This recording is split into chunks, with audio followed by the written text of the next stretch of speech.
नमस्कार दोस्तों, जय श्री कृष्णा। आज इस वीडियो में जानेंगे उत्तराखंड का लोक पर्व विरुड़ पंचमी के बारे में। कब है, क्यों इतना महत्वपूर्ण है, पूजा विधि क्या रहती है, साथ ही इसकी बेहद रोचक कहानी आज इस वीडियो में जानेंगे। जैसे कि उत्तराखंड विशेष रूप से यह त्योहार भगवान शिव और माता गौरा को समर्पित है। देवभूमि एक ऐसा स्थान है जहां समस्त देवी देवताओं को अपने परिवार की तरह संबोधित किया जाता है। विशेष रूप से इस त्योहार में भी उनको परिवार की तरह घर लाया जाता है, अपने हाथ से उन्हें निर्मित किया जाता है और उन्हें अपने जो मन की बातें होती हैं, अपने आसपास जो घटित हो रहा होता है, वह गीतों के माध्यम से बनाया जाता है। इस वर्ष 2021 में 27 अगस्त के दिन विरुड़ पंचमी का त्योहार मनाया जाएगा।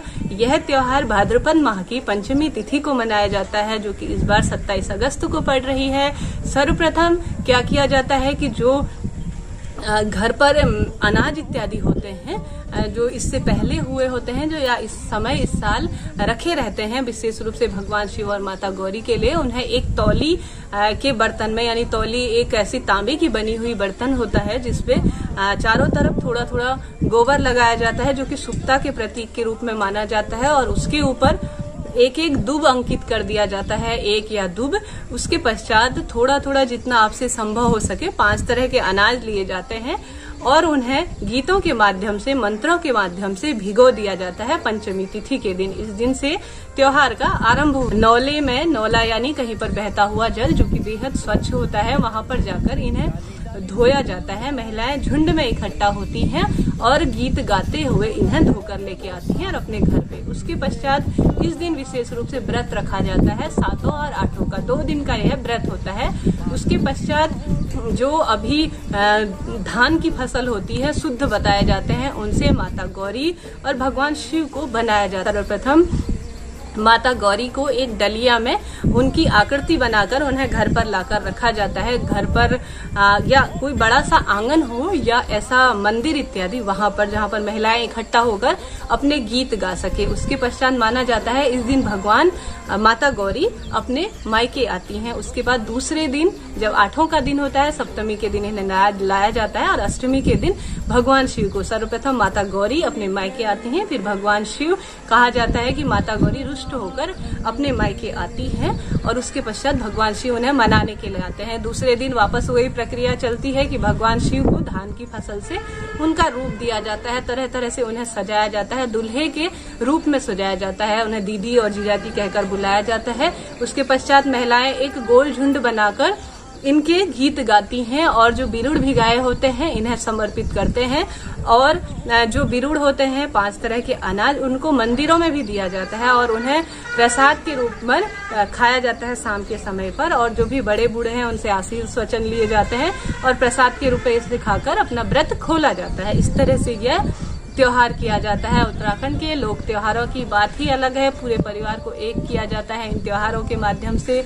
पूरा गांव, पूरा जो अपने आसपास के लोग होते हैं, एक मंदिर या एक आंगन पर इकट्ठा होकर अपने सुख दुख, जो भी मन की बातें होती हैं, इनको बताई जाती हैं भगवान शिव और माता गौरी को। एक दूसरे को हालचाल पूछा जाता है। बहुत अच्छा माहौल होता है उत्तराखंड के लोक पर्वों में, जो कि एक विशेष महत्व रखता है। आप चलते हैं, इसकी कहानी श्रवण करते हैं। कथा इस तरह से है। एक बिड़भट्ट नाम का ब्राह्मण था, उसके 7 पुत्र वह 7 बहुएं भी थी, लेकिन उनमें से बहुत जो बहुएं थी वह कई सालों से निसंतान थी।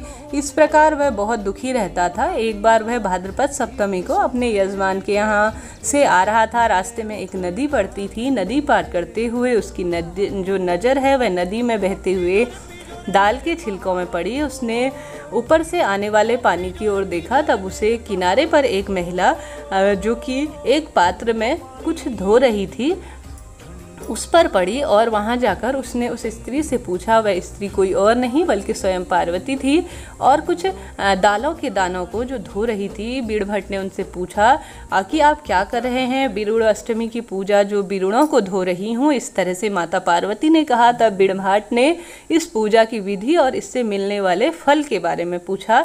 तब माता पार्वती ने इस व्रत को करने की विधि और महत्व बताया। भाद्रपद माह के शुक्ल पक्ष की पंचमी को महिलाएं व्रत रखकर विरुड़ों को गेहूं, चना, मांस, भट्ट, गहत, पंच अनाजों को उमा शंकर का जो ध्यान करते हुए किसी घर के एक बर्तन में अखंड दीप जलाकर तांबे के बर्तन में भिगो दिया जाता है। 2 दिन तक यह भीगने के बाद तीसरे दिन सप्तमी को इन्हें धोकर साफ कर लिया जाता है। अष्टमी को तपो व्रत करने के बाद गौरा महेश को इसे चढ़ाया जाता है। भाट ने घर आकर बड़ी वधू को यथाविधि बताई। जो विरुड़ पंचमी करने को कहा।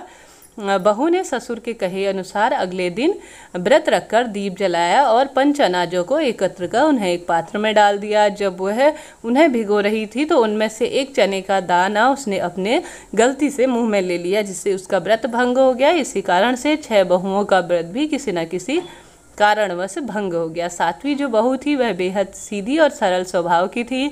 उसने गाय भैंसों को चराने के काम में उसे लगाया गया था। उसने जंगल में बुलाकर विरुड़ों को भिगोने के लिए कहा। उसने दीप जलाकर विरुड़ भिगोए। तीसरे दिन उसे विधि विधान के साथ सप्तमी को उन्हें अच्छी तरह से धोया। अष्टमी के दिन व्रत रखकर शाम को उन्हें गौरा महेश की पूजा की। दुब की डोरों को जो गांठें होती हैं उन्हें डोरी में बांधकर दुबड़ा पहना और विरुड़ों का प्रसाद ग्रहण किया। माता पार्वती और महेश्वर के जो आशीर्वाद से 10वें माह उसकी कोख से एक सुंदर पुत्र का जन्म हुआ।